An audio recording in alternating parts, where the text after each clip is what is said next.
Assalamualaikum warahmatullahi wabarakatuh. Alhamdulillahirabbil alamin wa bihi nasta'in wa ala umuri dunya waddin. Wassalatu wassalamu ala asrofil anbiya'i wal mursalin wa ala alihi wa sahbihi ajmain ba'du. Pertama-tama, marilah kita panjatkan puja dan puji syukur kita kepada Allah Subhanahu wa taala yang telah memberikan kita nikmat iman, nikmat Islam, dan nikmat ihsan. Salawat serta salam jangan lupa kita curahkan kepada Nabi besar kita, yaitu Nabi Muhammad SAW. Ayo perkenalkan dulu yuk. Halo, nama aku Azizah. Hari ini aku akan membahas tentang dosa-dosa yang dianggap sepele di zaman sekarang. Kira-kira apa aja sih? Pertama, pacaran. Pacaran biasanya dilakukan oleh anak-anak muda. Betul apa tidak? Pacaran bagi mereka itu bermanfaat. Bagi perempuan, pacaran itu bisa menghemat uang, karena biasanya laki-laki yang lebih bereffort. Padahal, pacaran itu bagi perempuan itu sangat dirugikan. Mengapa? Karena laki-laki itu lekat dengan hawa nafsu yang tinggi, dan itu bisa membuat hal yang tidak senonoh. Dan saat perempuan itu hamil, perempuannya malah mengadu kepada Allah dan marah. Kenapa sih ia tidak diberi jalan yang lurus? Padahal Allah Subhanahu wa taala sudah memperingatkan di surat Al-Isra ayat 32 yang bunyinya wala taqrabuz zina innahu kana fahisyan wa sa'a sabila. Dan janganlah kamu mendekati zina, sesungguhnya itu adalah perbuatan yang keji dan buruk. Kalian aja sih yang tidak mau mendengarkannya, malah mengabaikannya. 2. Meninggalkan sholat. Sholat adalah amalan yang pertama kali dihisab dan amalan yang paling baik di sisi Allah. Tetapi, sebagian besar orang merasa kalau sholat itu bisa dinanti-nanti dikerjakannya. Pertanyaannya, emang nanti kita masih diberi kesempatan hidup oleh Allah? Hujan aja bisa secara tiba-tiba loh, apalagi kematian.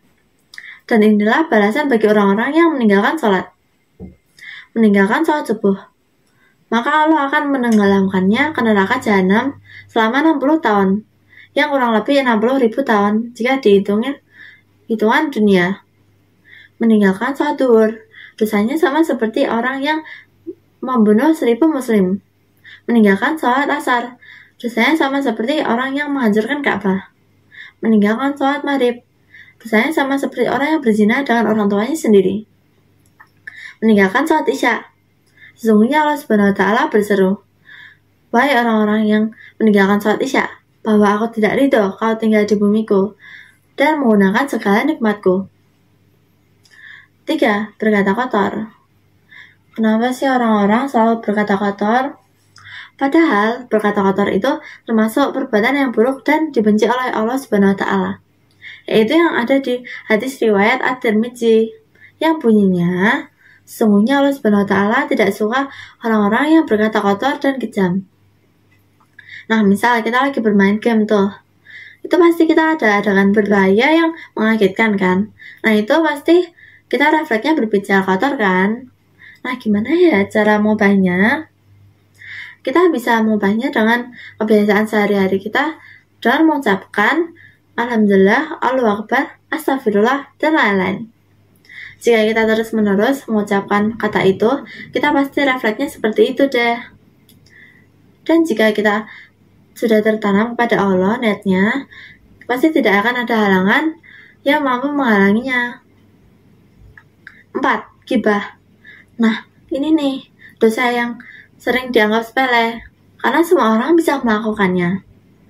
Kalau yang tadi yang pacaran, berkata kotor, meninggalkan sholat, itu tidak semua orang bisa melakukannya. Gibah adalah menggunjing keburukan orang lain atau membahas keburukan orang lain karena rasa tidak suka. Gibah itu bisa menjadi fitnah karena tanpa bukti dan bisa tersebar luas. Gibah itu juga ada dalilnya loh.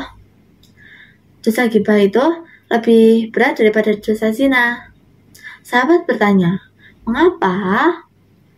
Rasulullah SAW menjawab, laki-laki yang berzina lalu bertobat kepada Allah Subhanahu wa taala itu langsung dimaafkan oleh Allah Subhanahu wa taala. Namun pelaku gibah itu tidak akan dimaafkan oleh Allah Subhanahu wa taala sebelum orang yang digibahinya itu memaafkannya. Hadis riwayat At-Tirmidzi. Kak, gimana dong kalau orang yang kita gibahin itu udah less kontak sama kita atau udah meninggal? Jadi kita itu cukup mendoakannya yang terbaik untuknya dan memohon ampunan kepada Allah Subhanahu wa taala. Oke, itu sekian kultum dari saya. Wassalamualaikum warahmatullahi wabarakatuh.